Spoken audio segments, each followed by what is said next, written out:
Everyone, आज हम करने वाले हैं मैटर इन आवर सराउंडिंग्स और एक सिंगल वीडियो इस चैप्टर का आपका पूरा का पूरा चैप्टर जो है एग्जाम के लिए प्रिपेयर करवा देगा। मुझे पता है आप लोगों के यूनिट टेस्ट या फिर पीरियोडिक टेस्ट काफ़ी नियर होंगे, तो इस चैप्टर को पूरी तरह प्रिपेयर करने के लिए ये वीडियो पूरी तरह काफ़ी रहेगा, क्योंकि इसमें हमने क्वेश्चन प्रैक्टिस भी करने हैं और हम साथ साथ एनसीईआरटी के क्वेश्चन प्रैक्टिस भी करते रहेंगे। तो ये सिंगल वीडियो आपके एग्जाम्स के लिए पूरी तरह काफ़ी रहेगा। तो let's get started with the video matter in our surrounding. सबसे पहले मैटर इन आवर सराउंडिंग में हम पढ़ेंगे व्हाट इज मैटर। मैटर होता क्या है? कोई भी चीज जो कि स्पेस ऑक्यूपाई करती है, जिसका कुछ मास है, उसे हम क्या कहेंगे? मैटर। कोई भी चीज जो कि कुछ स्पेस यानी कि कुछ वॉल्यूम ऑक्यूपाई करती है और उसका कुछ मास है, तो उसे हम कहेंगे matter. Matter is anything which occupy space and have some mass. ठीक है, तो सबसे पहले हम बात करते हैं क्लासिफिकेशन ऑफ मैटर की। क्लासिफिकेशन ऑफ मैटर में हम बात करते हैं, इंडियन फिलोसोफर्स कह के गए थे कि मैटर को earth, air, fire, sky and water से बनी किसी भी चीज को हम कहेंगे मैटर। मैटर वो चीज है जो इन 5 प्रिमिटिव एलिमेंट्स से, इन 5 बेसिक एलिमेंट्स से बन के मिलके बनी है। जैसे कि हम भी तो इन्हीं 5 तत्वों से मिलके बने हैं, कहते हैं 5 तत्वों से मिलके बने हैं और 5 तत्वों में ही विलीन हो जाना है, यानी कि हम भी मैटर हैं। हमारे आसपास की सारी चीजों पे जरा नजर डालिए, air, earth, fire, sky and water से ही मिलके बनी है, तो यानी कि ये सारी की सारी चीजें क्या हुई? मैटर हुई। ठीक है, तो मैटर इन 5 चीजों से मिलके बना है। ठीक है, इनकी फिजिकल स्टेट यानी कि उनको देखने पे हम उसको कहेंगे कि ये रिजिड है, ये दब जाएगा प्रेशर अप्लाई करने पे। इन चीजों को देख के हम उनको क्लासिफाई करते हैं, मैटर को क्लासिफाई करते हैं 3 पार्ट्स में। First is solid, second is liquid and the third one is gas. तो हम इस 3 पार्ट में मैटर को जो है क्लासिफाई करते हैं, देख के कि मैटर इन तीनों में से किससे ज्यादा रिलेट होता है। ठीक है, उसके बाद आता है कॉम्पोजिशन, कि वो कैसे मिलके, किस तरीके से मिलके बना है। इसमें आता है प्योर सब्सटेंसेस एंड मिक्सचर्स। अब बात रही कॉम्पोजिशन की, सिर्फ आप प्योर सब्सटेंस, प्योर मतलब जिसमें कोई मिलावट नहीं है, mixture as the name only suggest उसमें मिलावट होगी, पर इसके बारे में हम डिटेल में अगले चैप्टर में डिस्कस करेंगे। तो जस्ट आपको यहाँ पे नेम बता दिया कि on the basis of chemical composition, कि वो बना कैसा है, उसमें मिलावट है कि नहीं है, तो हमने उसको क्लासीफाई किया प्योर सब्सटेंस में और मिक्सचर्स में। ठीक है, pure substances can be elements and compounds. Element जैसे कि हम पीरियोडिक टेबल में देखें अपनी, अगर आपने पीरियोडिक टेबल देखी हो तो पीरियोडिक टेबल में एलिमेंट्स होते हैं सारे। ठीक है, कंपाउंड्स जो उन एटम्स से, उन एलिमेंट्स से मिलके बनाया गया है, that is called as compound. ठीक है, जैसे कि अगर मैं बात करूँ ग्लूकोज की, ठीक है, तो वहाँ पर बहुत सारे ग्लूकोज में C6H12O6, ग्लूकोज का हमारे पास केमिकल फॉर्मूला रहता है C6H12O6। ठीक है, तो यहाँ पर कोई अगर मिलावट नहीं है तो उसमें हम उसको कंपाउंड कहेंगे, this is the compound of glucose. Again it is a pure substance. Mixture जो हमने 2 चीज़ों को मिक्स कर दिया, as the name only suggest. ठीक है, मिक्सचर में फर्दर 2 टाइप्स हैं, होमोजीनियस एंड हेट्रोजीनियस। अब होमो, हेट्रो, इन चीज़ों के बारे में हमारे पास अगला चैप्टर भैया है, हमें पूरा यही सब कुछ ही पढ़ना है उसमें। पर पहले हम इस चैप्टर की बेसिक चीज़ों पर ध्यान दे लेते हैं, इस चैप्टर में क्या क्या है हम उस पर ध्यान दे देते हैं। ठीक है, तो फिजिकल नेचर ऑफ मैटर, अब हम स्टार्ट करने वाले हैं फिजिकल नेचर ऑफ मैटर। तो हम फिजिकल नेचर पे जाते हुए हम मैटर की जो है प्रॉपर्टीज के बारे में बात करेंगे। मैटर की प्रॉपर्टीज में सबसे पहली प्रॉपर्टी है कि मैटर के पार्टिकल्स बहुत ज़्यादा टाइनी होते हैं। मैटर के पार्टिकल्स बहुत ज़्यादा छोटे छोटे होते हैं, टाइनी होता है। इनके बारे में हम एक्सपेरिमेंटली डिटेल में अच्छे से बात करेंगे कि हाँ, कैसे हम प्रूव कर सकते हैं कि मैटर के पार्टिकल्स इतने छोटे छोटे हैं, इतनी टाइनी है, इनको हम प्रूव कैसे करेंगे, इसके बारे में हम बात करेंगे। कि particles of matter have space between them. Matter के पार्टिकल्स के बीच में क्या होते हैं? स्पेस होता है।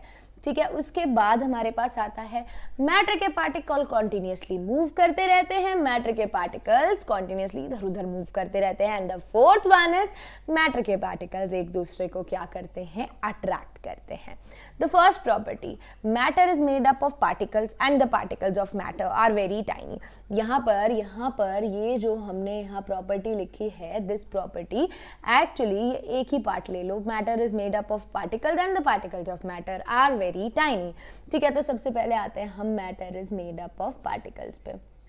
ठीक है, let us discuss this activity in which we will see how matter is made up of particles. And in the next activity, we'll be observing how the particles of matter are very tiny. How can we prove it? The first activity in which we will see the particles, matter is made up of particles. So in this activity, we have taken a beaker and we are dissolving some amount of sugar and salt in the water which is there in that beaker. हम थोड़ा सा sugar या फिर salt water में dissolve कर रहे हैं which is there in that beaker, जो कि पानी already उस beaker में है. With the help of glass rod, or you can use a spatula or something, you can use a spoon which is available at your home. No need to take any beaker, you can take a glass or something. ठीक है. The salt in water dissolves, but the level of water is not rising. You can observe this activity at your home too, but I actually suggest you to take something in which some measurements are being written, ताकि आपको easily पता लग जाए कि यहाँ पर पानी का वॉल्यूम चेंज नहीं होगा. देखिए क्या होगा exactly. यहाँ पे क्या होता है, हमने यहाँ पर पानी से भरा हुआ बीकर ले लिया. फॉर एग्जाम्पल हमने यहाँ पे इमेजिन कर लेते हैं 100 ml पानी ले लिया. We have taken 100 ml of water. एक बार जब आप उसमें शुगर ऐड करेंगे आपको थोड़ा सा पानी का राइज मिलेगा, क्योंकि अभी तक बेटा जी आपकी जो शुगर है वो डिजॉल्व नहीं हुई है पानी में. As long as the sugar is not getting dissolved into that water, the level of water will rise to a smaller amount. थोड़ा सा वाटर का लेवल में राइज आएगा. बट जैसे ही जो शुगर है या सॉल्ट है पानी में डिजॉल्व हो जाएगा पूरी तरह, तो वहाँ पर वो क्या करेगा, वैकेंट स्पेसेस जो होते हैं पानी के बीच में, जो खाली स्पेसेस होते हैं, वो वहाँ पे जाके खुद की जगह बना लेगा. वो वैकेंट स्पेसेस जाके क्या करेगा, ऑक्यूपाई कर लेगा जो खाली स्पेसेस थे. देखो कैसे.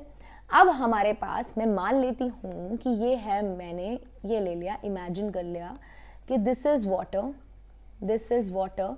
वाटर के बीच में ऐसे कुछ खाली स्पेसेस होते हैं. ठीक है.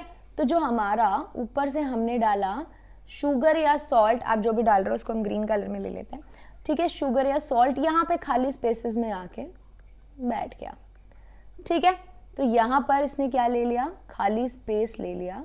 ठीक है. खाली स्पेस ले लिया जो हमारा यहाँ पे शुगर या फिर सॉल्ट है. ये एक्टिविटी मैं आप लोगों को करेक्ट कर दूं. ये एक्टिविटी बताएगी particles of matter have spaces between them. Particles of matter have spaces between them. ठीक है.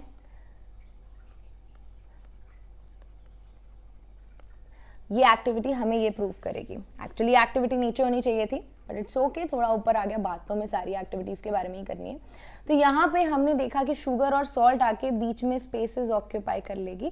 तो हम देखेंगे कि ये स्पेस ऑक्यूपाई कर लिया. आप दो लोग अगर खड़े हैं कुछ इस तरीके से, ये बीच का स्पेस खाली है, यहाँ पे आगे कोई तीसरा फिट हो जाएगा तो वॉल्यूम इंक्रीज डिक्रीज नहीं होगा ना भाई वहाँ पे. तो यही हो रहा है, जो शुगर और सॉल्ट है उसने बीच में आके, पानी के बीच में आके स्पेसेस ऑक्यूपाई कर लिए, तो वहाँ पर वॉल्यूम का इंक्रीज डिक्रीज नहीं हुआ है. वॉल्यूम का इंक्रीज डिक्रीज बिल्कुल नहीं हुआ है. तो हम कहेंगे the particles of matter have spaces between them. तो उन्हीं स्पेस के बीच में आके जो आपका शुगर या फिर सॉल्ट था उसने वही स्पेस ऑक्यूपाई कर लिया. उसने कोई भी नया स्पेस नहीं लिया है. नया स्पेस नहीं लिया है तो हम कह सकते हैं कि उन पार्टिकल, जो भी नया मैटर लिया, वाटर लिया फॉर एग्जांपल, उसके बीच में स्पेस था और नए पार्टिकल ने आके खुद को वहीं पे एडजस्ट कर लिया. अब हमने जो फर्स्ट दो बातें की थी, यहाँ पे जो हमने बात की थी कि हम बात करने वाले हैं कि पार्टिकल, जो मैटर है वो पार्टिकल से मिलके बना है, and particles of matter are very tiny. Particles of matter are very tiny. तो हमने इसके लिए क्या कर लिया बेटा, हमने यहाँ पे फिर से 100 ml वाटर ले लिया. 100 ml वाटर बीकर में ले लिया. उसके बाद हम इसमें पोटेशियम परमैंगनेट होता है जो कि पिंक कलर का होता है, वो हम डिसॉल्व कर रहे हैं. और ये पिंक कलर का सॉल्यूशन, पहले बार में वो डार्क पिंक सॉल्यूशन था हमारा. पहली बार में वो जो पिंक कलर था वो डार्क कलर का था, जैसे कि आप फर्स्ट बीकर में देख पा रहे होंगे. फिर हमने उस फर्स्ट बीकर से 10 ml पोर्शन ले लिया उसी सॉल्यूशन का, और हमने उससे दूसरे बीकर में, जिसमें फिर से हमारे पास 10 ml सॉल्यूशन को हमने फिर से 100 ml पानी के अंदर डाल दिया, और हमने देखा फिर से पिंक कलर आ रहा है. इतना सा पोटेशियम परमैंगनेट और उसने पूरे बीकर को इतना पिंक कर दिया, मतलब इतने सारे पानी को पिंक कर दिया भैया. यानी कि दिखने में वो थोड़ा था पर वो थोड़ा नहीं था. अब कैसे, वो थोड़ी सी चीनी पूरे के पूरे पानी को मीठा कर देती है, राइट. देते तो आप थोड़े से क्रिस्टल दो, पर उसने सारा का सारा पानी मीठा कर दिया। क्यों? क्योंकि वो दिखने में थोड़े थे पर वो बहुत सारी और छोटे छोटे पार्टिकल्स से बने थे, जो कि पानी में जाते ही वो पार्टिकल्स टूट गए और उसने पूरा का पूरा पानी क्या कर दिया? मीठा कर दिया। ठीक है, तो हम यहां से प्रूव कर सकते हैं, यहां से कह सकते हैं matter is made up of particles and the particles of matter are very tiny. Particles से मिलके बना है मैटर, और मैटर के पार्टिकल्स क्या हैं? बहुत छोटे छोटे हैं। ठीक है, मैटर के पार्टिकल्स बहुत छोटे छोटे हैं और मैटर किससे मिलके बना है? पार्टिकल्स से। ठीक है, तो अब हमने ये जो एक्टिविटी ऊपर डिस्कस की है, मैटर के पार्टिकल में स्पेसेस हैं, ये फिर से आ गई, एक्चुअली ये शायद 2 बार डल गया, चलिए इट्स ओके। अब हमने बात करनी है particles of matter are continuously moving. Matter के पार्टिकल कॉन्टिन्यूसली इधर उधर मूव करते रहते हैं। इसका एक बढ़िया सा एग्जाम्पल है जिसे हम कहते हैं इंसेंस स्टिक।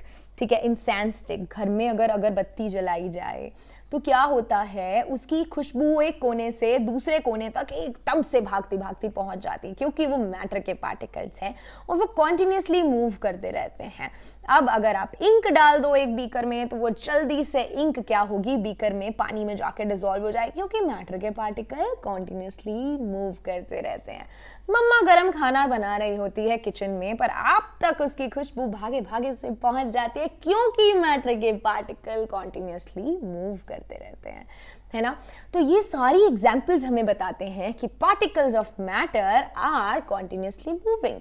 तो इस एक्टिविटी में कहता है कि हमने बीकर में थोड़ा सा पानी ले लिया और उसमें हमने ब्लू कलर का इंक डाल दिया, तो धीरे धीरे आप देखेंगे कि आप उसे थोड़ी देर के लिए छोड़ देंगे तो आप देखेंगे कि पार्टिकल्स जो इंक के सारे मूव कर गए, पूरी की पूरी तरह वो मिक्स हो गए। पर आपने वहां कोई फोर्स अप्लाई नहीं किया भैया उन्हें मिक्स करने में, उन्हें मिक्स होने में थोड़ा सा भी आपने फोर्स अप्लाई नहीं किया, वो खुद ब खुद मिक्स हो गए।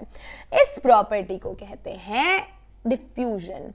इस चीज को कहते हैं डिफ्यूजन, कि मैटर के पार्टिकल्स एक दूसरे में खुद ही इंटरमिक्स हो गए, आपे से खुद से इंटरमिक्स हो गए।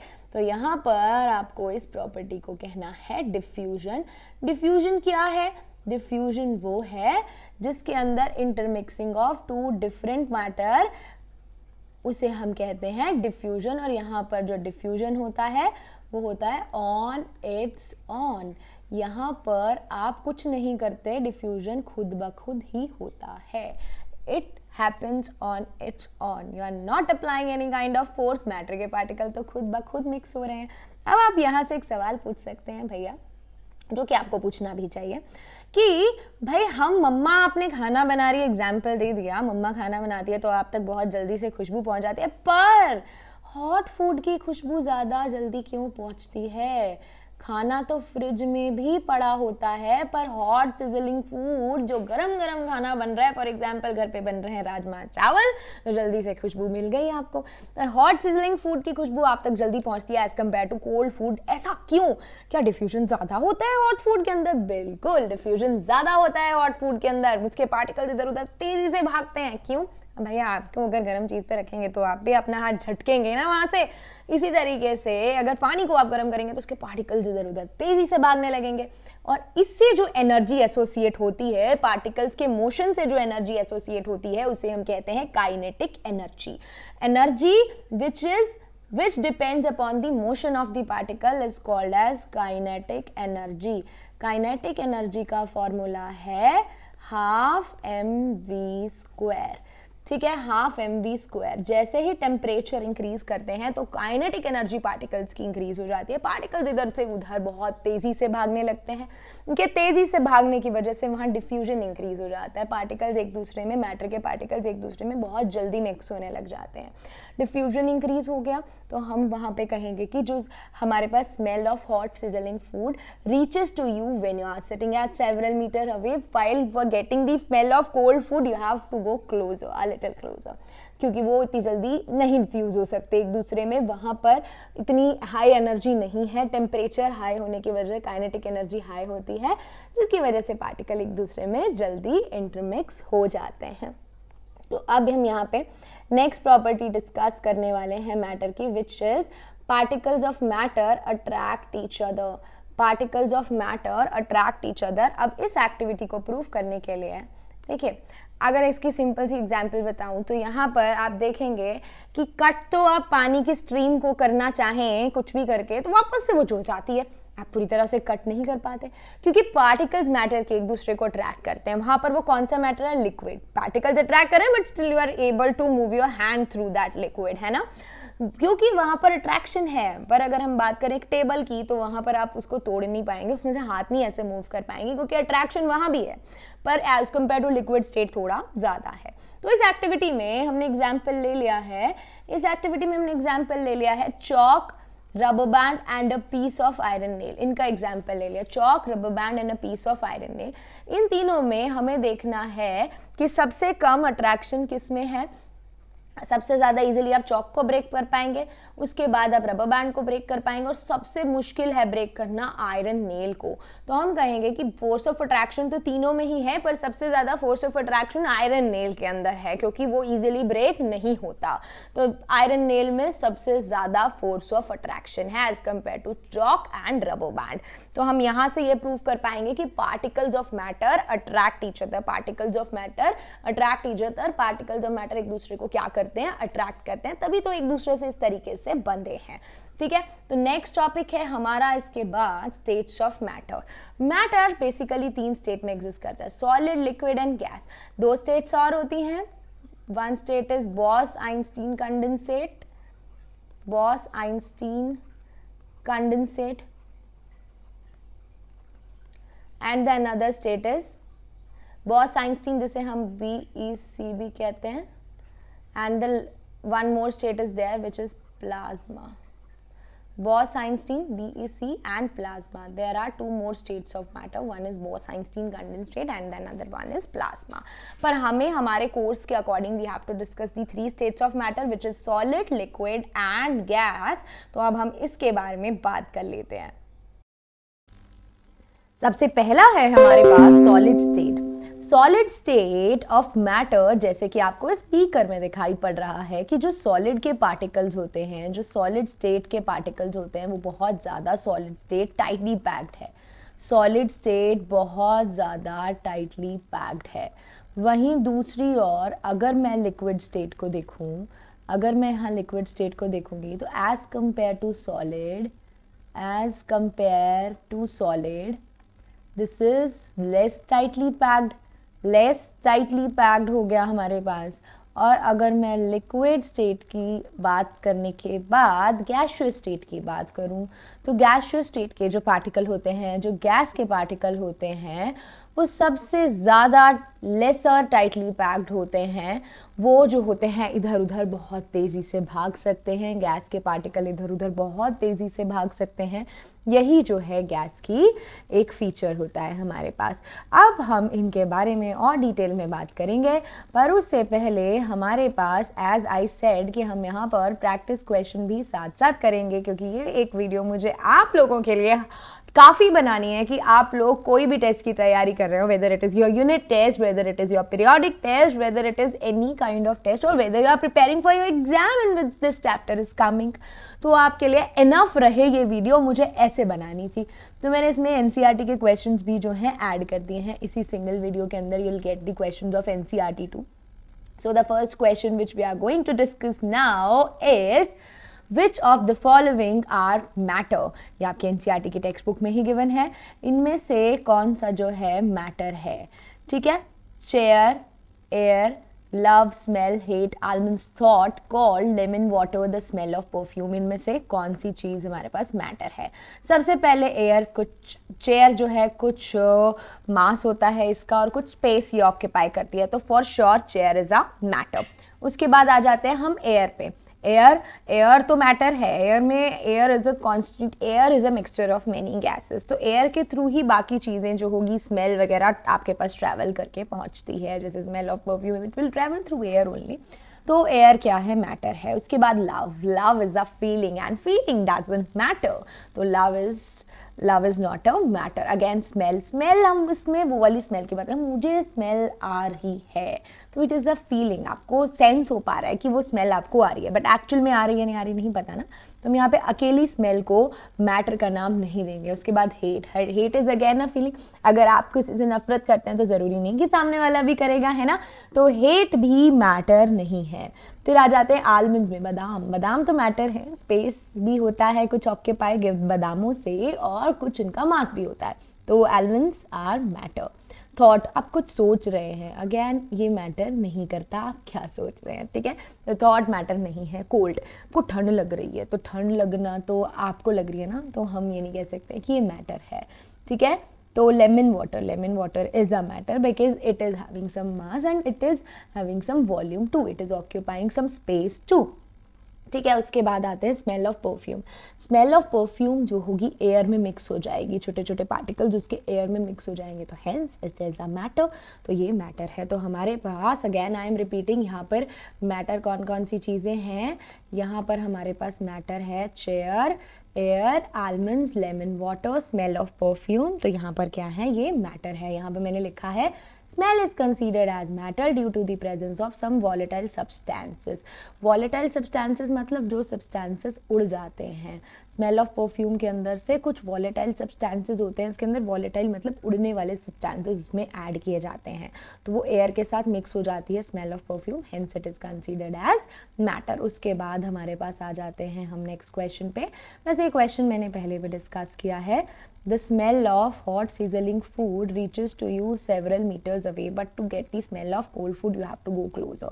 हमने इसके बारे में बात किया था, क्योंकि स्मेल ऑफ हॉट फूड आपके पास जल्दी क्यों पहुंचती है, क्योंकि वहाँ पर पार्टिकल हाई टेम्परेचर पे हैं हॉट फूड के, उनकी काइनेटिक एनर्जी क्या है, हाई, जिसकी वजह से वो बहुत तेज़ी से मूव करते हैं और जल्दी से मूव करते हुए आपके पास वो स्मेल पहुँच जाती है। The next question is, diver जो होता है, जो स्विमिंग करते हुए जो आपका स्विमर होता है, वो ईजिली पानी को कट कर लेता है। ये ऑब्जर्वेशन कौन सी मैटर की प्रॉपर्टी को शो करती है? आपने एक चीज़ पढ़ी थी, मैटर के पार्टिकल में एक फोर्स ऑफ अट्रैक्शन है, किसी में ज़्यादा है तो किसी में कम है ना।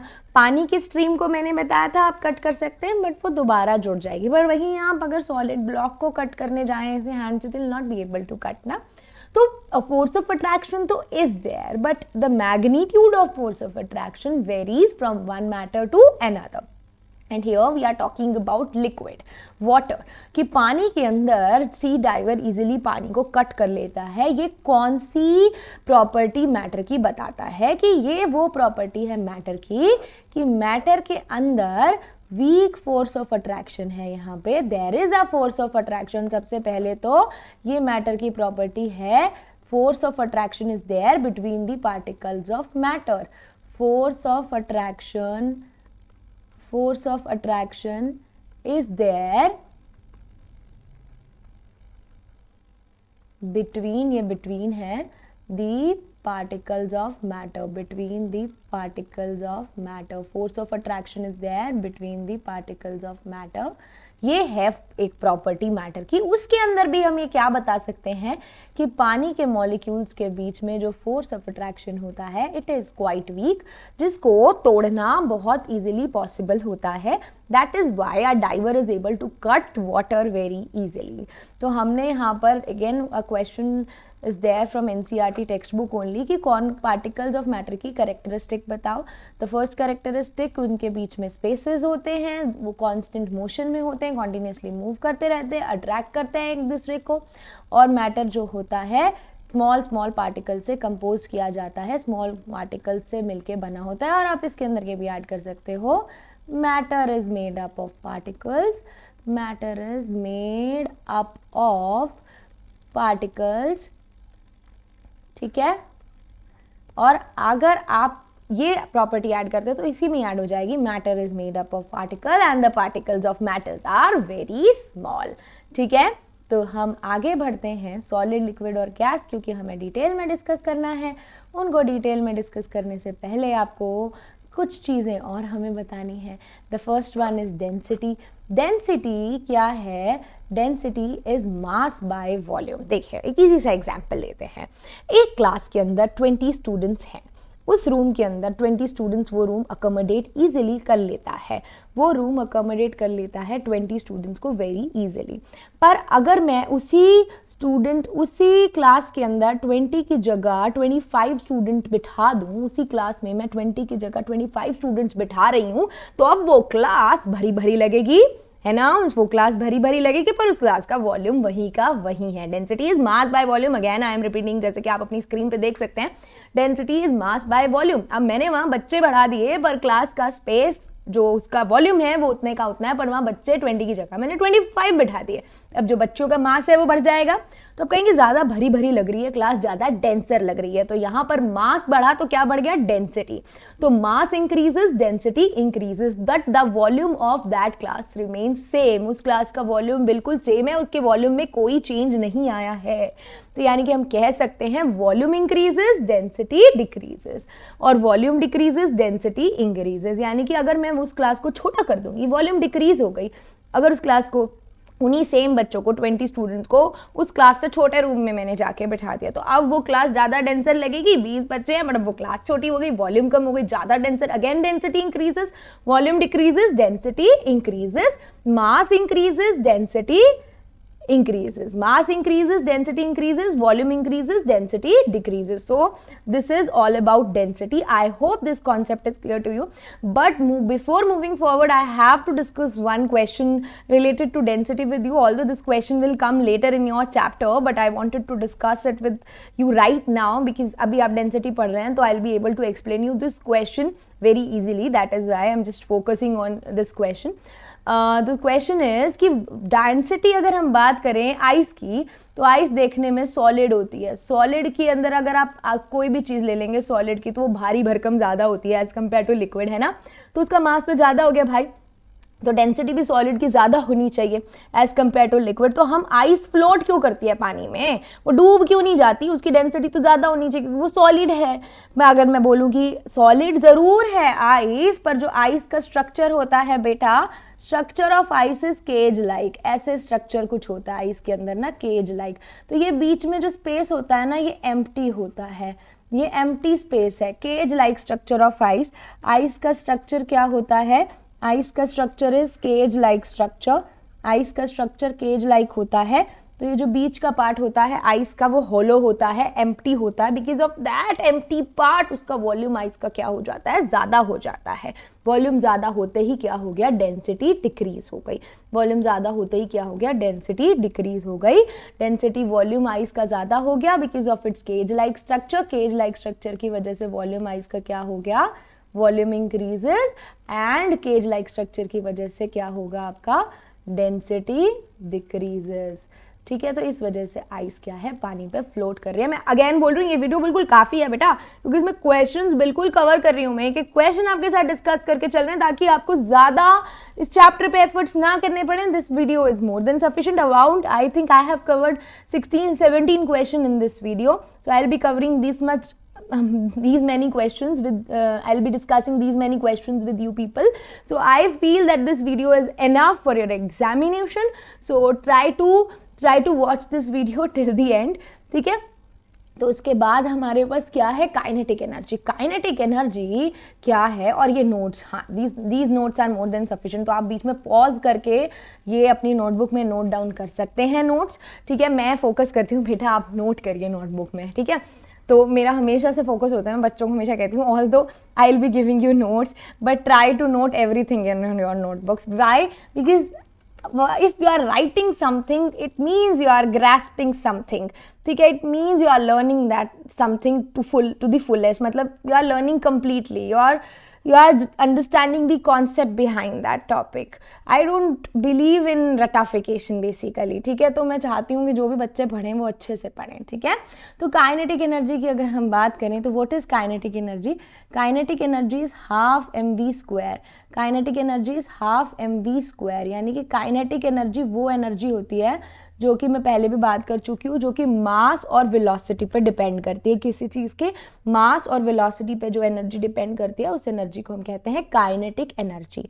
ठीक है, जैसे जैसे टेम्परेचर इंक्रीज होता है, motion of the particle increases and the kinetic energy increases. As the temperature decreases, velocity decreases and the kinetic energy decreases. ठीक है, उसके बाद हमारे पास आता है again the next question is from NCERT only. The mass per unit volume of a substance is called as density. Density क्या है? Mass per unit volume of the substance. तो हमें इन चीज़ों को डेंसिटी के ऑर्डर में अरेंज करना है. Air, exhaust from chimneys, Honey, water, chalk, cotton and iron, इनको डेंसिटी के ऑर्डर में अरेंज करना है. तो सबसे हाई डेंसिटी होगी ऑब्वियसली आयरन की, क्योंकि आयरन का मास सबसे ज़्यादा है. सबसे कम डेंसिटी है एयर की. एयर में अगर हमने थोड़ी सी चीज़ें ऐड कर दी, थोड़े से डर्ट पार्टिकल्स, कुछ भी ऐसा ऐड कर दिया, थोड़ा सा एयर जो है हमारी एग्जॉस्ट जो होगा चिमनी से, जो एग्जॉस्ट है उसके अंदर जो वो होती तो एयर ही है, उसमें छोटे छोटे पार्टिकल्स मिक्स हैं, तो वो भारी हो गई, इसका मास ज़्यादा हो गया तो इसकी डेंसिटी ज़्यादा हो गई. तो सबसे कम डेंसिटी है एयर की, सबसे कम डेंसिटी है एयर की. उसके बाद है एग्जॉस्ट फ्रॉम चिमनीज, उसके बाद कॉटन. आप कहेंगे कि कॉटन, वाटर क्यों नहीं? कॉटन को अगर आप वाटर पे रखेंगे तो वो फ्लोट करता है भाई, करके देख लेना चाहे, क्योंकि कॉटन में छोटे छोटे छोटे छोटे पोर्स होते हैं. जैसे कि आइस में बात किया था ना हमने कि उसमें केज लाइक स्ट्रक्चर है, because of its cage like structure its volume increases. Same with cotton. Cotton contains small pores inside it, because of which its density again decreases and cotton floats on water. Honey भी तो easily बेटा, अगर हनी की बात करें तो हनी, अगर चौक और हनी की बात अगर आप लोग करते हैं तो ऑब्वियसली हनी की डेंसिटी चौक की डेंसिटी से क्या होगी? हनी की डेंसिटी चौक की डेंसिटी से कम होगी, चौक की डेंसिटी हनी की डेंसिटी से ज़्यादा होगी. आयरन की तो सबसे ज़्यादा है ही डेंसिटी. अब हम बात कर लेते हैं प्रॉपर्टीज ऑफ सॉलिड्स. सॉलिड्स एक पर्टिकुलर शेप होती है सॉलिड्स की. सॉलिड आपके आसपास की चीज़ों पे ज़रा नज़र डालिए, जो सॉलिड्स हैं एक पर्टिकुलर शेप है. स्पेस उनके पार्टिकल्स के बीच में बहुत कम होता है. Force of attraction solid state में बहुत ज़्यादा होता है. मूवमेंट सॉलिड स्टेट में बहुत कम होता है. सॉलिड को अगर आप दबाने की कोशिश करो, किसी भी सॉलिड के आयरन नेल को अगर आप दबाने की कोशिश करो तो it is not easily compressible. ठीक है, तो हम कहेंगे it will not be compressed by you. तो उसके बाद अगर हम कहेंगे डिफ्यूजन तो ऑलमोस्ट सॉलिड में सबसे कम नेग्लिजिबल ही होता है. सॉलिड डिफ्यूज़ नहीं करते हैं, बट सम केसेस में देखा गया है कि सॉलिड डिफ्यूज़ करते हैं. जैसे कि हमने विंडो पेन्स देखे. विंडो पेन्स ना बहुत सालों बाद, विंडो के जो पेन्स होते हैं, जो आपके खिड़कियों के पेन्स होते हैं, वो बहुत सालों बाद एक जगह आके थिक हो जाते हैं. विंडो पेन्स एक पर्टिकुलर जगह आके थिक हो जाते हैं, पर उसमें बहुत टाइम लगता है. चलो उससे भी इजी एग्जांपल देखते हैं. हम चॉक बोर्ड के ऊपर, ब्लैक बोर्ड के ऊपर चॉक से कुछ लिख दें. ब्लैक बोर्ड है ये हमारे पास. ब्लैक बोर्ड के ऊपर बेटा आप चॉक से कुछ लिख दें, चॉक से कुछ लिख दें और उसे थोड़े दिन तक, समर वेकेशन से पहले आप कुछ लिख के आओ अपने स्कूल के ब्लैक बोर्ड पे. अगर आपके स्कूल में ब्लैक बोर्ड है तो ब्लैक बोर्ड पे कहीं ना कहीं तो ब्लैक बोर्ड अभी भी मिल ही जाएगा स्कूल में, क्योंकि स्कूल में अगर डिजिटल बोर्ड्स भी हैं तो भी कहीं ना कहीं ब्लैक बोर्ड होता ही है. ठीक है, अगर आप ब्लैक बोर्ड से समर वेकेशन से पहले लिख के आ गए और तो समर वेकेशन के बाद जाएंगे, आप देखेंगे कि वो मिट नहीं रहा है इजीली, क्योंकि वो डिफ्यूज हो चुका है उस ब्लैक बोर्ड के अंदर. इसीलिए मैंने यह वर्ड यूज किया लीस्ट है. The rate of diffusion is least, but in many books it's being written that rate of diffusion in solid is almost negligible. So I would not say it's negligible because I have seen that solid diffuses, but the rate is very less. The rate of diffusion of solid is least. ठीक है, तो solid के particles कुछ इस तरीके से tightly packed होते हैं, इतने ज़्यादा आपस में कनेक्टेड हैं, इतने ज़्यादा आपस में कनेक्टेड हैं कि उनमें स्पेस ही नहीं है, बहुत ही कम स्पेस है सॉलिड के पार्टिकल्स में. ठीक है, तो ये था, it was all about solid. अब हम बात करते हैं properties of liquid state. Liquid state आप देखेंगे कि लिक्विड को पानी रे पानी तेरा रंग कैसा, पानी रे पानी तेरी शेप कैसी, जिसमें डालें लगे उसके जैसी. राइट, अगर पानी की शेप की बात करें तो ग्लास में पानी डाल दिया तो उसके जैसा लगने लगेगा, उसकी शेप ले लेगा. अगर जिस भी बर्तन में आप पानी डालेंगे पानी उसी की शेप ले लेगा. यानी कि पानी की कोई पर्टिकुलर शेप नहीं होती, उसकी फिक्स्ड वॉल्यूम पानी की होती है ना. अगर आप पानी को 100 ml एक ग्लास में ले लेंगे, 100 ml पानी को आपने दूसरे बर्तन में डाल दिया उठा के, तो क्या वो 100 से 200 ml हो जाएगा? No, not at all. It will remain 100 ml only. So it has fixed volume, but it does not have any particular shape. So it does not have a definite shape, but it has a fixed volume. ठीक है, तो spaces अगर मैं बात करूं पानी के बीच में इंटरमीडिएट होते हैं एज कम्पेयर टू गैस में बहुत ज़्यादा स्पेस है, लिक्विड में सॉलिड में बहुत लीस्ट स्पेस है, और अगर मैं इसकी बात करूं सॉलिड में लीस्ट स्पेस है, गैस में बहुत ज़्यादा स्पेस है, और इनमें दोनों के कंपैरिजन में इंटरमीडिएट बीच का होता है ये, ठीक है। फोर्स ऑफ अट्रैक्शन भी क्या होता है इंटरमीडिएट, गैस में तो बिल्कुल ही लीस्ट फोर्स ऑफ अट्रैक्शन है, इधर उधर तेजी से भाग रहा है, सॉलिड में बहुत टाइटली एक दूसरे के साथ कनेक्टेड है वो, और इसके अंदर इंटरमीडिएट है, लीस्ट कंप्रेसिबल है, बहुत लेस कंप्रेसिबल है। रेट ऑफ डिफ्यूजन अगर मैं बात करूं लिक्विड का तो सॉलिड के कंपैरिजन में ज़्यादा होता है, ठीक है। अब आ जाते हैं हम गैस के बारे में बात करते हैं।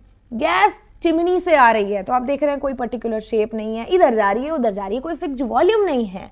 गैस जो होती है पूरा का पूरा कंटेनर का स्पेस ऑक्यूपाई कर लेती है। आप बोलेंगे हमने गैस को कभी स्पेस ऑक्यूपाई करते नहीं देखा। भैया बचपन में आप सबने एक चीज़ करी होगी कि पानी बाल्टी में डाल के उसमें ऐसे डिब्बा डाल देते थे और वो आवाज़ आती थी उसमें कुछ, है ना, बबल्स की आवाज़ आती थी। तो वो था क्या, आपके जो उस मग के अंदर ऑलरेडी गैस ट्रैप है वो बबल्स के फॉर्म में बाहर आ रही है, वहाँ पे ऑलरेडी गैस ने स्पेस लिया हुआ था भाई। जब आप पानी को उल्टा के उस मग को बाल्टी में डाल रहे हैं तो वो गैस बाहर आ रही है ना, यानी कि गैस ने कुछ स्पेस ऑक्यूपाई किया था ना वहाँ पे। तो गैस तो स्पेस ऑक्यूपाई करती है, जिस जगह पे डालोगे गैस वहाँ का पूरा स्पेस ऑक्यूपाई कर लेगी। स्पेस बिटवीन दी पार्टिकल्स जो होते हैं इज मैक्सिमम। गैस के अंदर सबसे ज़्यादा इधर उधर तेज़ी से भागते हैं, गैस के पार्टिकल के अंदर जो स्पेस होता है वो मैक्सिमम होता है। फोर्स ऑफ अट्रैक्शन बहुत मिनिमम होता है गैस के अंदर। आपको पता है आपस में बंधे नहीं है, ये भाग रहे हैं इधर उधर, तो इनमें फोर्स ऑफ अट्रैक्शन बहुत कम है। मूवमेंट इन पार्टिकल की मैक्सिमम होती है, बहुत ज़्यादा कंप्रेसिबल होते हैं। अगर मैं डिफ्यूजन की बात करूँ तो सॉलिड और लिक्विड के कंपैरिजन में गैसियस स्टेट में डिफ्यूजन बहुत ज़्यादा होता है। डिफ्यूज तो ऑब्वियसली एक गैस दूसरी गैस में इजीली मिक्स कर ही लेती है, स्मेल ऑफ परफ्यूम जाके गैस में मिक्स कर ही रही है तो एक गैस दूसरी गैस में इजीली मिक्स हो जाती है, ठीक है। उसके बाद हम आते हैं चेंज ऑफ स्टेट पे। चेंज ऑफ स्टेट पे अगर हम चेंज ऑफ स्टेट की बात करें, देखो अगर हम किसी सॉलिड को हीट कर दें, अगर हम किसी सॉलिड को हीट कर दें तो वो लिक्विड में चेंज हो जाएगा। सॉलिड अगर हीट कर दें तो वो लिक्विड में चेंज हो जाएगा। लिक्विड को अगर हम हीट कर दें तो वो गैस में चेंज हो जाएगा। फर्दर अगर हम गैस को कूल कर दें तो वो लिक्विड में चेंज हो जाएगी, और लिक्विड को फर्दर आप कूल कर दो तो वो सॉलिड में चेंज हो जाएगा। देखो अगर आप सॉलिड को हीट करोगे ऑब्वियसली वो लिक्विड में कन्वर्ट होगा, लिक्विड पानी को हीट करोगे गैस में कन्वर्ट होगा, गैस को कूल करोगे वो लिक्विड बनेगी, कूल करने पे लिक्विफाई हो जाती है गैस, ठीक है।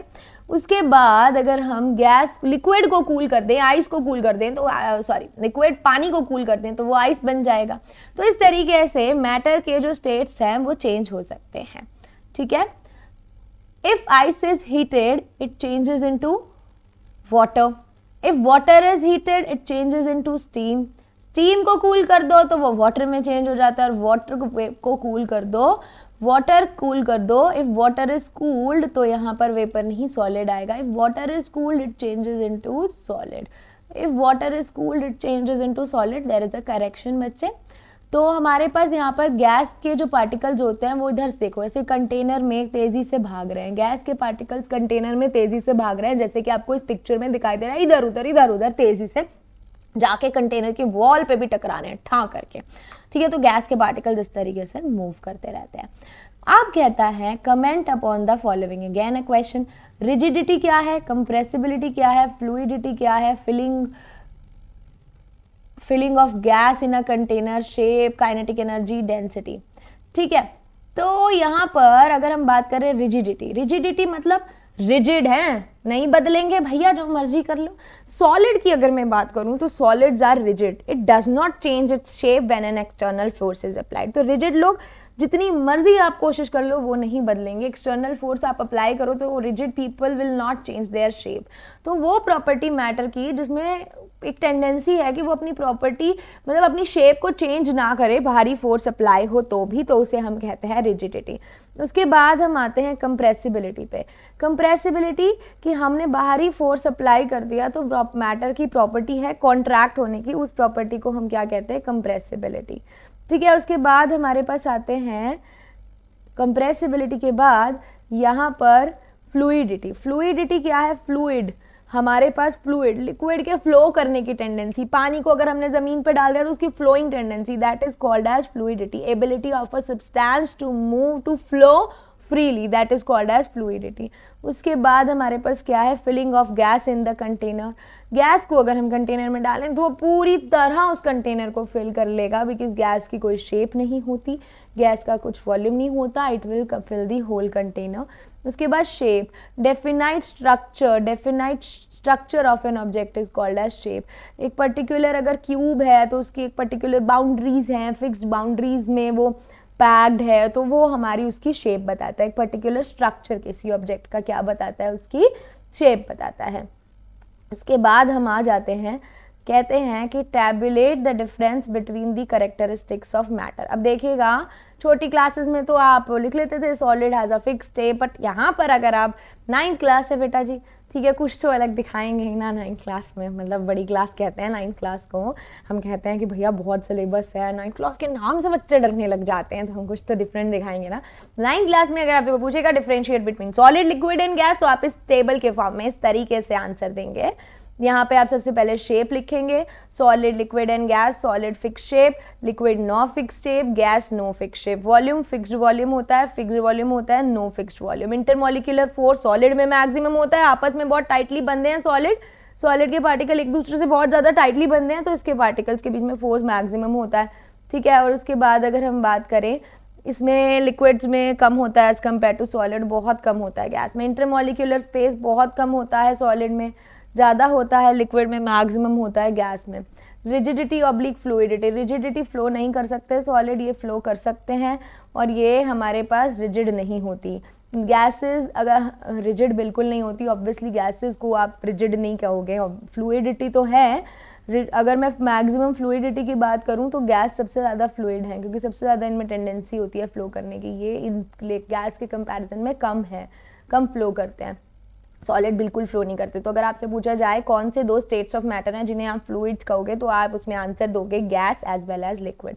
उसके बाद आ जाते हैं बेटा हम कंप्रेसिबिलिटी पे। सॉलिड की कंप्रेसिबिलिटी नेग्लिजिबल होती है, लिक्विड कंप्रेसिबल होते हैं, और गैसेस तो भैया हाईली कंप्रेसिबल होती हैं, ठीक है, गैसेस हाईली कंप्रेसिबल होती हैं। तो this was the difference between solid, liquid and gaseous state of matter. इसको आप इस तरीके से टेबल के तरीके से इसका आंसर जो है आप दे के आएंगे।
आप इसे 273 केल्विन भी लिख सकते हैं, you can write it 273 kelvin as well. पर अगर मैं उल्टा करूं, अगर मैं केल्विन को सेल्सियस में कन्वर्ट करूं, तो यहाँ पे आप क्या करेंगे, 273.15 माइनस कर देंगे, या फिर मैं सीधा सीधा अगर 300 केल्विन को कन्वर्ट करना चाहती हूँ सेल्सियस में, तो आप सीधा सीधा 273 माइनस कर दीजिए बेटा उसमें से, तो you will get 27 degree Celsius and which is your answer. ठीक है, this is your answer, 27 degree Celsius is your answer. उसके बाद हमारे पास नेक्स्ट आता है physical state of water at 250 degree Celsius.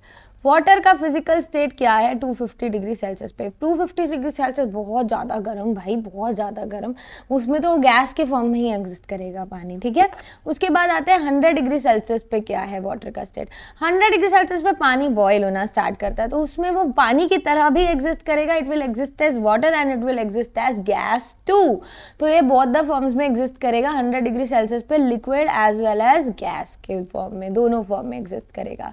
तो अगेन ये रहा हमारा स्टेट्स ऑफ मैटर, ये रही हमारी गैस, ये रही हमारी लिक्विड, ये रही हमारी सॉलिड, इधर उधर तेजी से भाग रही है, कोई डेफिनाइट शेप नहीं है, कोई फिक्स्ड वॉल्यूम नहीं है। लिक्विड का फिक्स्ड वॉल्यूम तो है पर फिक्स्ड शेप नहीं है, सॉलिड के पास फिक्स्ड शेप भी है और फिक्स्ड वॉल्यूम भी है।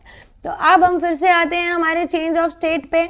हमने देखा था कि सॉलिड को अगर हीट कर दें तो ये लिक्विड में कन्वर्ट हो जाता है, लिक्विड को अगर हम फर्दर हीट कर दें तो वो गैस में कन्वर्ट हो जाता है, सॉलिड को गैस को अगर हम कूल कर दें तो वो लिक्विड में कन्वर्ट हो जाता है, लिक्विड को अगर हम फर्दर कूल कर दें तो वो सॉलिड में कन्वर्ट हो जाता है। तो इस तरीके से कन्वर्जन जो है होता रहता है। और अगर अब मैं बात करूं, अगर सॉलिड को हीट कर दिया जाए तो क्या होता है, पार्टिकल्स इधर उधर तेजी से भागने लगते हैं, तेजी से भागने लगते हैं, स्पीड उनकी ज़्यादा होने लग जाती है, इधर उधर तेजी से फ्रीली भागने लगते हैं, तो हम कहेंगे कि वहां पर सॉलिड क्या हो जाता है, मेल्ट हो जाता है। मेल्टिंग को फ्यूजन भी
अब हम बात करते हैं बॉइलिंग की, कि बॉइलिंग क्या है। बॉइलिंग के बारे में तो सभी को पता ही है आप लोगों को, कि बॉइलिंग, पानी घर में बॉयल हो रहा है तो वो बॉइलिंग है, दूध बॉयल कर दो बॉइलिंग है। तो ये सारी चीज़ें क्या हैं, बॉयल हो रही हैं। बॉयल मतलब हम हीट सप्लाई कर रहे हैं और एकदम से वो चीज़ बॉयल होना स्टार्ट हो जाती है, उसके पार्टिकल्स इधर उधर तेज़ी से भागने लग जाते हैं, उसे हम कहते हैं बॉइलिंग। ठीक है, तो हम यहाँ पर लिक्विड को गैस में कन्वर्ट करने की भी बात कर रहे हैं। बॉयल होता है जब पानी, जब कोई लिक्विड बॉयल होता है तो वो किस स्टेट में कन्वर्ट हो जाता है, it is converted into the gaseous state, that is called as the boiling of liquid. During boiling, liquid boils and converts or changes into gas, that is what is called as boiling. और temperature जिस पे एक liquid boil होता है, that temperature is known as the boiling point. And boiling point is different for different liquids. For example, in case of water, the boiling point is 100 degrees Celsius. In case of water, the boiling point is 100 degrees Celsius, right? देखिए, water के case में अगर मैं बात करूं कि 100 degree Celsius पे पानी बॉयल होता है, और अगर आपको इसे केल्विन में चेंज करना हो तो 100 डिग्री सेल्सियस को आप केल्विन में कैसे चेंज करेंगे, 100 प्लस 273 यानी कि 373 केल्विन हो गया ये आपका boiling point. This is the boiling point of water, boiling point of water. ठीक है, this is the boiling point of water which is 373 kelvin, right. तो ये था हमारा boiling. The when liquid is heated, its particle begins to move faster, and that particular temperature at which liquid boil and changes into gas, that temperature is known as the boiling point, and boiling is the bulk phenomena. What do you mean by bulk phenomena? Bulk and surface phenomena. Let me make these things very clear to you, क्योंकि आप आगे surface phenomena भी पढ़ने वाले हो। Boiling bulk क्यों है?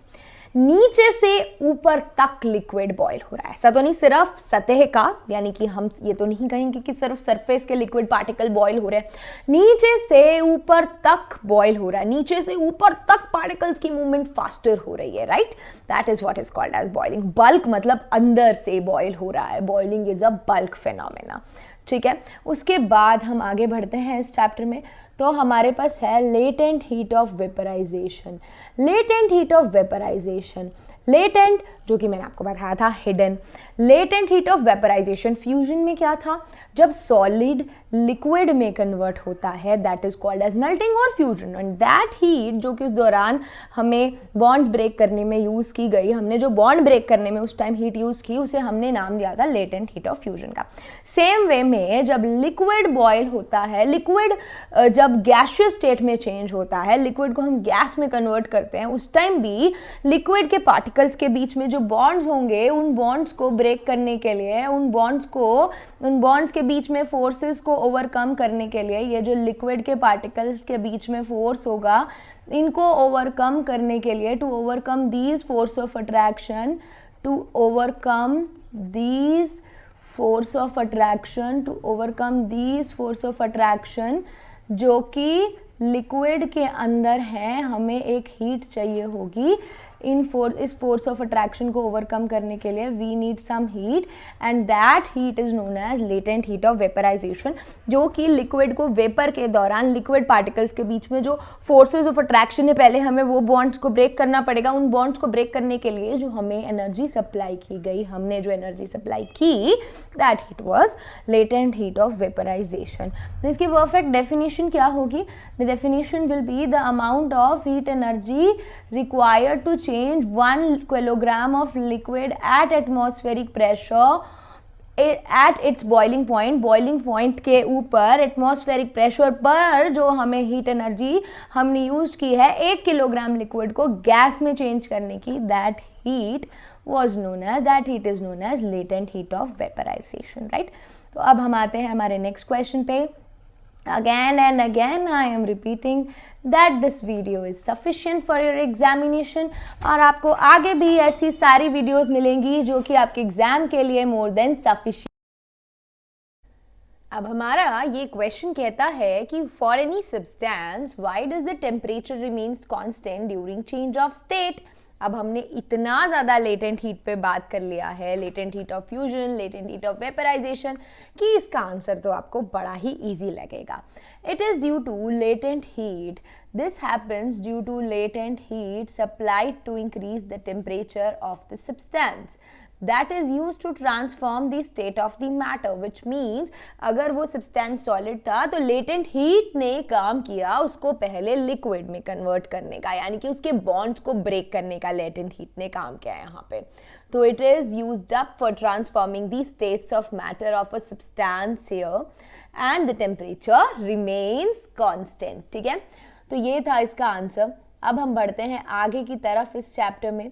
तो यहाँ पे हमारे पास है effect of temperature on molecular motion. Temperature का क्या इफेक्ट होता है मॉलिक्यूलर मोशन पे, मॉलिक्यूल्स के मोशन पे टेम्परेचर का क्या इफेक्ट होता है. देखिए, जैसे ही हम किसी सब्सटेंस को हीट करते हैं, for example if you are heating water, then what happens while you are heating water, it starts boiling, the particles of water are continuously moving here and there, you can easily observe that, है ना. Particles इधर उधर बहुत तेजी से जो है भागने लगते हैं. This is what happens, this is what is happening during heating, during boiling. ठीक है, तो यहाँ पे क्या हो रहा है, मॉलिक्यूल्स जो है एक दूसरे से मतलब एक तो तेज़ी से भागने लगते हैं. तो ये देखो, ये कोल्ड है अगर, तो हॉट में क्या है, मॉलिक्यूलर मोशन इंक्रीज होने की वजह से थोड़ा सा आप देखेंगे स्पेसेस ज़्यादा हो गए, because the molecular motion has been increased. और अगर मैं इसमें अगर एक बात आपको और बताना चाहूँ कि देखो, अगर गर्म पानी में आप चीनी घुलना बंद हो गई है पानी में, यार you have already added excess amount of sugar to water, now it is not getting dissolved into water.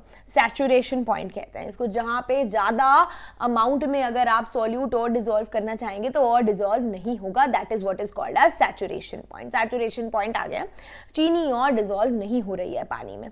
पर अगर आप उसी पानी को हीट करते, देखो जैसे गुलाब जामुन वाले चाशनी बनाते हैं, वो वाइट वाइट आपने चीनी की लेयर बाहर देखी होगी, वो क्या होता है, पानी में हम धक्के से चीनी को डिजोल्व करवाते रहते हैं. एक पॉइंट ऐसा आता है कि वो और डिजोल्व नहीं होती, पर हम उसे गर्म करते हैं तो वो और डिजोल्व हो जाएगी, वो चाशनी बन जाएगी वहाँ पे.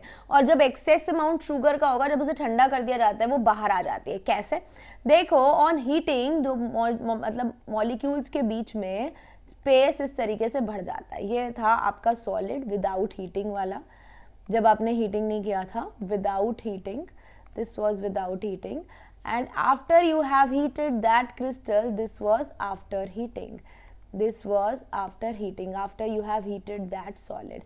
ठीक है, तो आप यहाँ देख रहे हो स्पेस बढ़ जाता है, तो ज़्यादा अमाउंट शुगर का यहाँ पे आके ट्रैप हो जाता है. पर जैसे ही आप वापस से उस स्टेट में उसको लेके आते हैं, वो शुगर छपक से निकल के बाहर आती है और वो आपको वाइट वाइट वहाँ पर पाउडर दिखाई देता है आसपास उस चाशनी के. ठीक है, तो ये है आपका क्या कि इफेक्ट ऑफ टेम्परेचर, कि मॉलिक्यूल सॉलिड स्टार्ट वाइब्रेटिंग. यहाँ पे सॉलिड के मॉलिक्यूल्स वाइब्रेशन देना स्टार्ट कर देते हैं. सॉलिड स्टार्ट वाइब्रेटिंग, वाइब्रेशन, एक दूसरे से दूर होने लग जाते हैं, वहाँ पे उनमें स्पेस भी बढ़ जाता है, मॉलिक्यूल्स इधर उधर तेजी से भागने लग जाते हैं, क्योंकि टेम्परेचर इंक्रीज करने पर काइनेटिक एनर्जी भी इंक्रीज होती है. काइनेटिक एनर्जी इंक्रीज हुई तो मॉलिक्यूल्स इधर उधर बहुत तेजी से भागे. This is what is happening when you are increasing temperature. तो molecules are running here and there at a very fast speed. तो अब हम आते हैं सब्लिमेशन पे. सब्लिमेशन क्या है, सॉलिड से डायरेक्टली गैस बन जाना. यहाँ एक्टिविटी आपको दिखाई पड़ रही है, सॉलिड से डायरेक्टली गैस बन जाना उसे हम सब्लिमेशन कहते हैं. सॉलिड से डायरेक्टली गैस बन जाना उसे हम सब्लिमेशन कहते हैं. यहाँ पर हम सब्लिमेशन के अंदर, जैसे यहाँ पे हमने एक फनल ले लिया, इसमें हमने कुछ कैम्फर जैसा कुछ डाल दिया, कैम्फर मतलब कपूर डाल दिया, कॉटन प्लग से हमने यहाँ पे लगा दिया अटैच. अब थोड़ी देर बाद इसे हीट करेंगे, आप देखेंगे कैम्फर डायरेक्टली गैस में कन्वर्ट हो रहा है, वो लिक्विड में आ ही नहीं रहा है. बर्थडे पार्टीज में आजकल आप लोग देखते हैं सॉलिड कार्बन डाइऑक्साइड होती है जो बहुत ज़्यादा धुआं निकलता है वहाँ पे, है ना. That is also the technique of sublimation. Solid का कन्वर्जन डायरेक्टली गैस में हो जाना, लिक्विड में नहीं आना. इसके लिए हमारी शॉर्ट वीडियोज अवेलेबल हैं चैनल पे, आप जाके देख सकते हैं कि वहाँ पे पूरी तरह अच्छे से दिखाई पड़ रहा है कि सब्लिमेशन क्या है. कैम्फर का सब्लिमेशन भी दिखाया है हमने और ड्राई आइस का भी दिखाया. You can watch those video, it will be more clear to you. Sublimation solid का डायरेक्टली गैस में कन्वर्जन, उसको कहते हैं सब्लिमेशन. शॉर्ट वीडियोस तो I am making from a very long time, मतलब वेरी लॉन्ग तो नहीं, from a long time, but now I have started making long videos also. 9th 10th आपको, 11th 12th in fact आपको सारी videos इस channel पे मिलने वाली हैं, और ऐसी मिलने वाली है, ये मेरा आपसे वादा है कि उसके बाद एग्जाम में तो आप नहीं कम मार्क्स लेंगे। इसमें मैं क्वेश्चंस भी ऐसे डाल दूंगी कि आपको एग्जाम में भी बढ़िया मार्क्स मिलेंगे। ट्रस्ट मी, अगर आप ट्रस्ट करेंगे तो you will get good marks in your exam. Not only have trust on me, you can trust on what I am teaching you, ठीक है। तो वो तो आपको करना पड़ेगा, एक बार विश्वास दिखाइए, दिखाना तो पड़ेगा ही, तभी आप जो है आगे कामयाब होंगे। चलिए ये बातें मुझे इतनी आती नहीं है, देखिए, ठीक है। आपको अच्छा लगे तो आप पढ़िएगा, अदरवाइज जहाँ से भी आपको अच्छा लगे, the main basic thing is your benefit, ठीक है। जो भी अच्छा लगे आप वहाँ से पढ़िए, बढ़िया से पढ़िए, बस अच्छा पेपर करके आइए, that is what I mean to say, ठीक है। तो उसके बाद हमारे पास यहाँ पर अगर हम कैम्फर ले लें तो यहाँ पे आप देखेंगे वो सीधा सीधा गैस में कन्वर्ट हो गया, वो लिक्विड में आया ही नहीं है। That is what is called as sublimation. Sublimation is change of state directly from solid to gas, उसे हम क्या कहते हैं, सब्लिमेशन। अमोनियम क्लोराइड, यहाँ पे हमने एग्जांपल लिया अमोनियम क्लोराइड का। अमोनियम क्लोराइड होता है NH4Cl, ये डायरेक्टली आपका किस में कन्वर्ट हो जाता है, वेपर स्टेट में कन्वर्ट हो जाता है, और अगर आप इसे कूल करेंगे तो आपको वापस से सॉलिड मिल जाएगा, ठीक है। Effect of pressure on gas, जैसे ही हम प्रेशर अप्लाई करते हैं गैस के ऊपर, देखिए गैस के ऊपर प्रेशर लगा दिया तो जो गैस के मॉलिक्यूल्स इधर उधर भाग रहे थे तेज़ी से, जिनमें बहुत ज़्यादा स्पेस था, अब प्रेशर आपने बाहर से अप्लाई किया तो वो पास पास आ जाएंगे ना थोड़े से। अब थोड़े से वो लिक्विड स्टेट जैसे हो गए मॉलिक्यूल्स, गैस के मॉलिक्यूल्स अब थोड़े से कैसे हो गए, लिक्विड स्टेट जैसे हो गए। तो गैस ऑन अप्लाइंग प्रेशर किस में कन्वर्ट हो गई, लिक्विड स्टेट में। ऑन अप्लाइंग प्रेशर गैस किस में कन्वर्ट हो गई, लिक्विड स्टेट में। वहीं अगर आप गैस के ऊपर टेम्परेचर भी रिड्यूस कर देंगे, गैस को आपने कूल कर दिया, उसका टेम्परेचर रिड्यूस कर दिया, तब भी क्या होगा, गैस के मॉलिक्यूल थोड़े पास पास आएंगे। In that case also gas is converted into liquid state. तो गैस को आप लिक्विफाई कैसे कर सकते हो, यहाँ से क्वेश्चन बनता है, how gas can be liquefy. This is the question. Suggest a method to liquefy atmospheric gases. Increasing pressure or decreasing temperature leads to the reduction of spaces between the molecules, and in this way gas can be liquefied. Interconversions of three states of matter. Three states of matter को आप कैसे interconvert कर सकते हो, कैसे एक दूसरे में आप तीनों states of matter को convert कर सकते हो। देखो सबसे पहले है हमारे पास कि अगर आप पानी ले लीजिए, if you have taken water, ठंडा पानी ले लिया आपने, ठीक है, एक ग्लास में आपने ठंडा पानी ले लिया, आप बाहर उसके ड्रॉपलेट्स देखते हैं, है ना। अब वो उस ठंडे पानी के बाहर की साइड ड्रॉपलेट्स क्यों आए, देखिए जैसे ही एयर आके उस ठंडे पानी से टकराई, एयर स्लाइटली वहाँ पे कूल डाउन हो गई, टेम्परेचर लो हो गया। टेम्परेचर लो होने से वो पास पास आ गई, गैस पास आ गई, यानी कि गैस से किस में कन्वर्ट हो गई, वो लिक्विड स्टेट में कन्वर्ट हो गई। तो ये कंडेंसेशन है, वो जो आप ड्रॉपलेट्स देखते हो बाहर, that is what is called as condensation.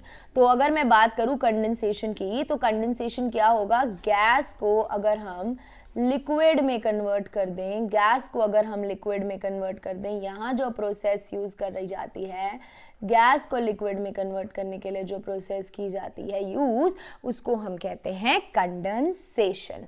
That process is known as condensation, जो कि गैस को लिक्विफाई करने के लिए यूज की जाती है, ठीक है।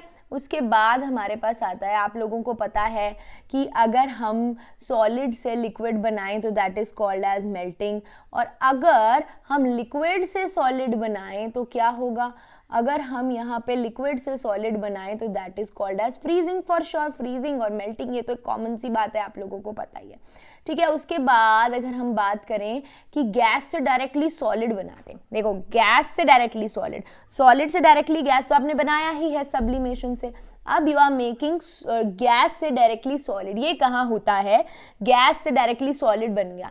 कोल्ड कंट्रीज में विंडो पेन्स के ऊपर बर्फ आ जाती है ना, विंडोज के ऊपर आसपास बर्फ की लेयरिंग आ जाती है कोल्ड कंट्रीज में। ऐसा क्यों होता है, क्योंकि बाहर का टेम्परेचर बहुत लो है, वो गैस जो एयर है आके टकराई विंडो से और एकदम से क्या हो गई, टेम्परेचर लो होने की वजह से सॉलिडिफाई हो गई। That is what is called at deposition. Solid से डायरेक्टली कन्वर्जन जो है हमारे पास, सॉलिड से डायरेक्टली कन्वर्जन अगर मैं गैस में करूं तो that is what is called as deposition. Deposition solid से डायरेक्टली गैस बन गई। ठीक है, तो आई होप यहाँ तक आप लोगों को सबको क्लियर होगा, कोई डाउट नहीं है यहाँ तक। ठीक है, अभी हम आगे बढ़ते हैं इस चैप्टर में। तो नेक्स्ट है हमारे पास इवैपोरेशन। ठीक है, इवैपोरेशन देखो, हमने बॉइलिंग की भी बात की थी। बॉइलिंग में भी लिक्विड क्या है, वेपर में कन्वर्ट होता है। इवैपोरेशन में भी लिक्विड क्या है, वेपर में ही कन्वर्ट हो रहा है। पर फर्क क्या है बॉइलिंग और इवैपोरेशन में? बॉइलिंग पॉइंट से पहले लिक्विड अगर वेपर में कन्वर्ट हो जाए, that is what is called as evaporation. अब अगर हम लेक या पॉन्ड की बात करें तो एक टाइम बाद बहुत गर्मी में वो सूख भी जाते हैं। अब वहां पे क्या आप उसे हीट कर रहे हैं तो वो सूख रहा है? नहीं, बिल्कुल नहीं। वहां पे क्या हो रहा है, इवैपोरेशन हो रहा है। पानी जो है वेपर में कन्वर्ट होता जा रहा है, पर वह बॉइलिंग पॉइंट नहीं आया पानी का, बॉइलिंग पॉइंट से पहले ही। That is what is called as evaporation and it is a surface phenomena. Surface phenomena क्यों? क्योंकि सरफेस के पार्टिकल्स को इनफ एनर्जी मिलेगी तो वो क्या होंगे, बॉन्ड तोड़ेंगे जल्दी से, भैया हम तो जा रहे हैं तुम अपना देखो, तो जल्दी से बाहर वेपर के फॉर्म में चले जाएंगे। ठीक है, अब जैसे कोई शरारती बच्चा है आपकी क्लास में, आप उसे कितना मर्जी रोकोगे, उसने क्लास से बाहर चले ही जाना है क्योंकि उसकी एनर्जी हाई है ना, उसने क्लास से भाग ही जाना है। वो सरफेस पे, वो गेट पे ही खड़ा होता है जाके क्लास के, मतलब सरफेस फिनोमिना है उसके अंदर, सेम विद इवैपोरेशन। जो सरफेस के पार्टिकल्स हैं, जो सरफेस के ऊपर हैं, उनका जो एनर्जी होता है वो हाई है, तो वो क्या होगा, एकदम से भाग जाएंगे बाकी पार्टिकल्स को छोड़ के। सरफेस से होता है इवैपोरेशन। बॉइलिंग क्या है, नीचे से ऊपर तक, मैंने आपको बताया था, बल्क से, अंदर से हो रहा है। इवैपोरेशन क्या है, सरफेस फिनोमिना है। ठीक है, तो यहां पर वो फोर्स ऑफ अट्रैक्शन तोड़ के क्या है, वेपर स्टेट में कन्वर्ट हो जाता है। अब इसके कुछ फैक्टर्स हैं इवैपोरेशन के। Evaporation depends upon surface area, temperature, humidity, wind speed. तो देखिएगा, सबसे पहले हम बात कर लेते हैं सरफेस एरिया। मम्मी कपड़े खोल के सुखाती है, राइट। अगर आपको दूध को ठंडा करना हो तो आप बड़े से बर्तन में ठंडा करते हैं, आप उसे ग्लास के अंदर कहेंगे भैया गरम गरम दूध है, जल्दी जल्दी जाना है कहीं बाहर, तो आप उसे जल्दी से एक बड़े से बर्तन में डालेंगे और वो ठंडा हो जाएगा। क्यों? क्योंकि इवैपोरेशन हो गया। इवैपोरेशन होने की वजह से हाई एनर्जी पार्टिकल्स वहां से चले गए। हाई एनर्जी पार्टिकल्स जब जाएंगे तो वो एनर्जी लेके कहां से गए, वो एनर्जी बाकी पार्टिकल से लेके गए इन दी फॉर्म ऑफ हीट। तो पीछे क्या हो गई, कूलिंग हो गई। तो इवैपोरेशन जनरली कॉजेस कूलिंग। ठीक है, सरफेस एरिया इंक्रीज होता है, इवैपोरेशन इंक्रीज हो जाए, दूध हमारा जो है बड़े बर्तन में जल्दी ठंडा होता है। सरफेस एरिया इंक्रीज होता है, इवैपोरेशन इंक्रीज होता है, इसलिए खोल के सुखाए हुए कपड़े में से पानी जल्दी वेपोराइज होता है। उसके बाद टेम्परेचर इंक्रीज होता है, इवैपोरेशन इंक्रीज होता है। टेम्परेचर इंक्रीज, ऑब्वियसली आप टेम्परेचर इंक्रीज कर दोगे, जैसे गर्मी है, गर्मी में कपड़े जल्दी सूखते हैं एज कंपेयर टू विंटर्स। क्यों गर्मी में कपड़े जल्दी सूखते हैं एज कंपेयर टू विंटर्स? क्योंकि टेम्परेचर ज्यादा है, समर्स में जल्दी कपड़े सूख जाते हैं। ह्यूमिडिटी, जुलाई के मौसम में आपको स्वेटिंग ज्यादा होती है। क्यों? क्योंकि ऑलरेडी आपके एटमॉस्फेयर में इतना ज्यादा वेपर है कि और वेपर वो बेचारा ले ही नहीं पा रहा है। एटमॉस्फेयर ऑलरेडी इतना ज्यादा वेपर है आपके एटमॉस्फेयर में, और वेपर्स जाने की क्षमता ही नहीं है आपके एटमॉस्फेयर में, और वेपर जाने का वहां पे स्कोप ही नहीं रह जाता। तो वहां पर वेपर्स जो है एटमॉस्फेयर में कम जाएंगे, इवैपोरेशन कम होगा। ह्यूमिडिटी इंक्रीज हुई तो वेपर्स इंक्रीज हो गए भैया एटमॉस्फेयर में, इसलिए इवैपोरेशन का रेट कम हो गया। तेज चलती हुई हवा है, जल्दी जल्दी कपड़े सूख गए, तो speed of wind also increases the evaporation, right. तो ये था इवैपोरेशन। इवैपोरेशन में आपको एक पॉइंट मैंने बताया है कि evaporation causes cooling, evaporation causes cooling, evaporation causes cooling. और अब हम बात करते हैं इस पे बेस्ड कुछ क्वेश्चंस की। तो यहाँ पे लिख लीजिएगा, वैसे तो यहाँ पर I have mentioned all the points. evaporation causes cooling। इस पे बेस्ड काफी क्वेश्चंस बनते हैं।